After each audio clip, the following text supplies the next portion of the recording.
ಮದ್ದೂರು ತಾಲೂಕು ಕನ್ನಡ ಸಾಹಿತ್ಯ ಪರಿಷತ್ ಮದ್ದೂರು ವತಿಯಿಂದ ಯುಗಾದಿ ಕವಿಗೋಷ್ಠಿ ಕಾರ್ಯಕ್ರಮವನ್ನು ಮದ್ದೂರಿನ ಮಹಿಳಾ ಸರ್ಕಾರಿ ಕಾಲೇಜಿನ ಆವರಣದಲ್ಲಿ ಏರ್ಪಡಿಸಲಾಗಿತ್ತು.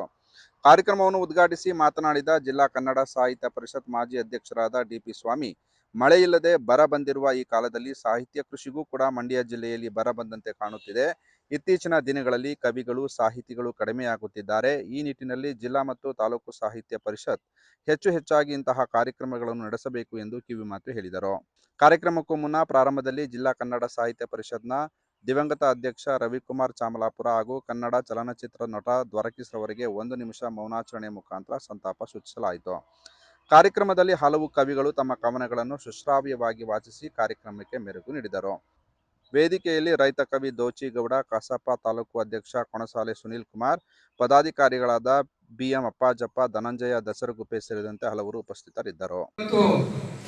ಒಂದು ಬರಗಾಲ ತೊಂದರೆ ಕೊಡ್ತಾ ಇದೆ ಅನ್ನೋದು ಹೇಗೋ ಇಲ್ಲಿ ನಮ್ಮ ಈ ಎಲ್ಲ ಸಾಹಿತ್ಯಗಳೆಲ್ಲ ಇರುವಂತ ಈ ಸಂದರ್ಭದಲ್ಲಿ ಈ ಕೃಷಿ ಯಾವ ಕೃಷಿ ಸಾಹಿತ್ಯದ ಕೃಷಿಗೂ ಕೂಡ ಎಲ್ಲ ಒಂದ್ ಕಡೆ ಬರಗಾಲ ಬಂದಿದೆಯಲ್ಲ ಅಂತ ಹೇಳಿ ಅನ್ನಿಸ್ತಾ ಇತ್ತು. ಅದಕ್ಕೆ ಕೆಲವು ಉದಾಹರಣೆಗಳು ಕೂಡ ಕೊಡ್ತೀವಿ.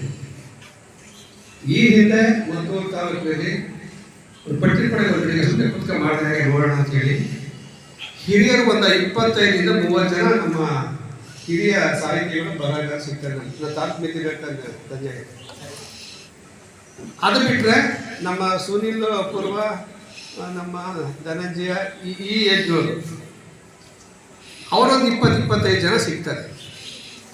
ಪಟ್ಟಿನೇ ಇದೆ ದೊಡ್ಡಕ್ಕೆ. ಪ್ರಾರಂಭದಿಂದ ಇಲ್ಲಿ MS ಶ್ರೀಕಂಠೇಶ್ವರರಿಂದ ಹಿಡಿದು ಮೇಡಮ್ ಲೀಲಾ ಅಪ್ಪಾಜಿಯವರೆಗೂ ಸಾಕಷ್ಟು ಜನ ಇದ್ದಾರೆ. ಇಷ್ಟು ಜನ ಬರಹಗಾರರು ಅಥವಾ ಲೇಖಕರು, ಸಾಹಿತಿಗಳು ಇಲ್ಲಿ ನಮ್ಮ ತಾಲೂಕಿನಲ್ಲಿ ಇದ್ದರು ಅಂತಕ್ಕಂಥದ್ದು. ಆ ನಂತರ ಮತ್ತೊಂದು ಕಿರಿಯ ಪಟ್ಟಿ ಅಂತ ಒಂದು ಮಾಡಿದೆ. ನಮ್ಮ ಸೂರ್ಯನು ಸೇರ್ಕೊಂಡು, ದೋಚೆಗೌಡರು ಸೇರಿಸ್ಕೊಂಡು ಒಂದು ಪಟ್ಟಿ ಮಾಡಿದೆ. ಅವರೊಂದು 20-22 ಜನ ಸಿಗ್ತಿದ್ದಾರೆ. ಅಲ್ಲಿ ದೀಚೆಗೆ ನಾನು ಪಟ್ಟಿ ನೋಡ್ತಾ ಇದ್ದೀನಿ. ಕೂಡ ಈ ಪಟ್ಟಿನೂ ಕೂಡ ನೋಡಿದೆ. ನೀವು ಸ್ವಲ್ಪ ಜಿಲ್ಲಾ ವ್ಯಾಪ್ತಿಯಲ್ಲೂ ಕೂಡ ಒಳಗೊಂಡಿದೆ ಇವತ್ತಿನ ನಮ್ಮ ಕವಿಗೋಷ್ಠಿ. ತಾಲೂಕು ಮಿತಿಯಲ್ಲಿ ಯಾರಿದ್ದಾರೆ ಮುಂದೆ ಬರಹಗಾರರು ಅಂತ ನನ್ನ ಪ್ರಶ್ನೆ. ಯಾಕೆ ಬರಹಗಾರರು ಹುಟ್ಕೋತಾ ಇಲ್ಲ, ಲೇಖಕರು ಹುಟ್ಕೋತಾ ಇಲ್ಲ, ಸಾಹಿತಿಗಳು ಬರ್ತಾ ಇಲ್ಲ? ಇದಕ್ಕೂ ಏನೋ ಒಂದು ಬರ ಬಂದಿದೆಯಲ್ಲ, ಇದು ಹೇಗೆ ಹೋರಾಡಿಸೋದು ಅನ್ನೋದಕ್ಕೆ ಒಂದು ಉದಾಹರಣೆಯನ್ನ ನಾನು ಕೊಡ್ತೇನೆ.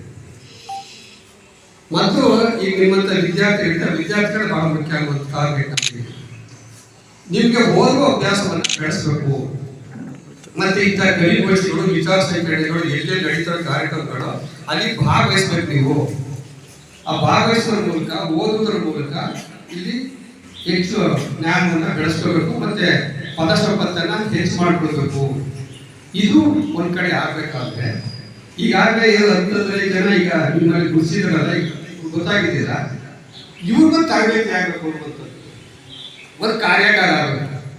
ಕತೆ ಬರೆಯೋದು ಹೇಗೆ, ಕವನ ಬರೆಯೋದು ಹೇಗೆ, ವಸ್ತು ವಿಷಯ ಏನು ತಗೊಂಡು ಸುಲಭ ಅಲ್ಲಿಂದ ಆರಂಭ ಮಾಡಬೇಕು ಅನ್ನೋದಕ್ಕೂ ವರ್ಕ್ಶಾಪ್ ಆಗಬೇಕು. ನಾನು ಜಿಲ್ಲಾಧ್ಯಕ್ಷ ಆಗಿದ್ದ ಸಂದರ್ಭದಲ್ಲಿ ಮತ್ತೊಂದು ವಿಚಾರ ಹೇಳ್ತೀನಿ, ಆಮೇಲೆ ಮಾತಾಡ್ತೀನಿ. ನಾವೆಲ್ಲ 30-32 ವರ್ಷಗಳ ಹಿಂದೆ ನಾವಿಲ್ಲಿ ಸಾಹಿತ್ಯ ಪರಿಷತ್ತಿನ ಚಟುವಟಿಕೆ ಆರಂಭ ಮಾಡೋದು. KD ಚಂದು, ನಾನು ಅಪ್ಪಲ್ಲ, ಸುನೀಲು, ಚಂದ್ರ, ರಾಮಚಂದ್ರ, ನಾವೆಲ್ಲ ಒಟ್ಟೊಟ್ಟಿಗೆ ನಾವು ಈ ಸಾಹಿತ್ಯದ ಪರಿಷತ್ತಿನ ಚಟುವಟಿಕೆ ಕಾರ್ಯಕ್ರಮಗಳನ್ನು ಆರಂಭಿಸಿದ್ದು ನಾವು 32 ವರ್ಷಗಳ ಹಿಂದೆ. ಮತ್ತೆ ನಮ್ಮ ಈರೈನವರು ಕೂಡ ನಮ್ಮ ಜೊತೆಲೆ ಕಾರ್ಯದರ್ಶಿಯಾಗಿ ಎಲ್ಲ ಜೊತೆಲೆ ಕೆಲಸ ಮಾಡ್ಕೊಂಡು ನಾವು. ಆ ಸಂದರ್ಭದಲ್ಲಿ ಅನೇಕ ಚಟುವಟಿಕೆಗಳು ನಡೆದಿವೆ.